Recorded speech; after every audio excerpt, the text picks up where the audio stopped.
অদম্য বাংলাদেশ টি-20 কাপ টুর্নামেন্টটা ছোট হতে পারে, তবে এর ফাইনালটা ছিল বিশাল একটা ম্যাচ, যেখানে 400 রান হয়েছে এবং রীতিমতো ছক্কার বৃষ্টি হয়েছে। তবে ধূমকেতুর দেওয়া 208 রান চেস করতে গিয়ে হাবিবুর রহমান সোহান যেভাবে ব্যাটিং করেছেন, নুরুল হাসান সোহান এবং আফিফ হোসেনরা একের পর এক যেভাবে 50 করেছেন, এরপরেও সাব্বির রহমানের মতো অভিজ্ঞ ব্যাটাররা মাত্র 12 বলে 27 রান নিতে পারবেন না, এটা খুবই দুঃখজনক। সাব্বির রহমান চাইলে কালকে ন্যাশনাল হিরো হতে পারতেন, কেননা তিনি এমন সময় ক্রিজে আসেন। সাব্বির রহমানের ব্যাটিংটা খুবই ইম্পর্টেন্ট ছিল, কেমন যেন তাকে শুধু এই রোলটা প্লে করার জন্যই ফাইনালে নেওয়া হয়েছে। দর্শকদের অনেক আশা ছিল সাব্বির রহমান সেটা পারবেন, সব প্রস্তুত ছিল, তবে সাব্বির রহমান চূড়ান্ত ব্যর্থ হয়েছেন এবং এই মহা সুযোগকে তিনি হাতছাড়া করেছেন।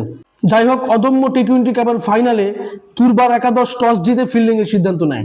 গোটা টুর্নামেন্ট জুড়ে ধূমকেতুর ওপেনার তানজিদ হাসান তামিম বাজে ক্রিকেট খেলার পরেও ফাইনালে তিনি আর সাইফ হাসান যেভাবে জ্বলে উঠেছেন, সেটা ছিল অসাধারণ।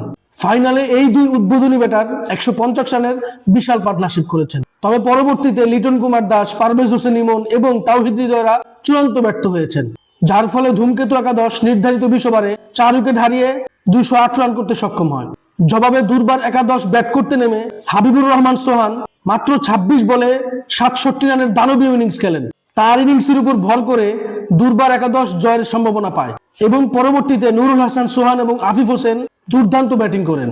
তবে দুর্বার একাদশ লাস্ট মোমেন্টে ফিনিশ করতে পারেনি, যার ফলে ধূমকেতু একাদশ 8 রানে দুর্বার একাদশকে হারাতে সক্ষম হয়। অনেক অনেক অভিনন্দন ধূমকেতু একাদশকে। আমরা এমন একটা সময় বিশ্বকাপ থেকে বঞ্চিত, যখন আমাদের নুরুল হাসান সোহানরা টপ রান স্কোরার হয়, আমাদের রিশাদ হোসেনরা বিগ ব্যাশ থেকে শুরু করে অদম্য টি-20 কাপে হাইস্ট উইকেট টেকার হয়। যাই হোক, আমার একটা আবেদন থাকবে, বিসিবি যেন টি-20 টুর্নামেন্ট শেষ হওয়ার পরপরই কিছুদিনের মধ্যে একটি ওডিআই টুর্নামেন্ট চালু করে, যার ফলে ক্রিকেটাররা যেমনি আর্থিকভাবে লাভবান হবে, ঠিক তেমনি ভাবে ওডিআইতে আমাদের ভালো করার সুযোগ তৈরি হবে। এ নিয়ে আপনাদের কোনো মতামত থাকলে অবশ্যই আমার সাথে শেয়ার করবেন।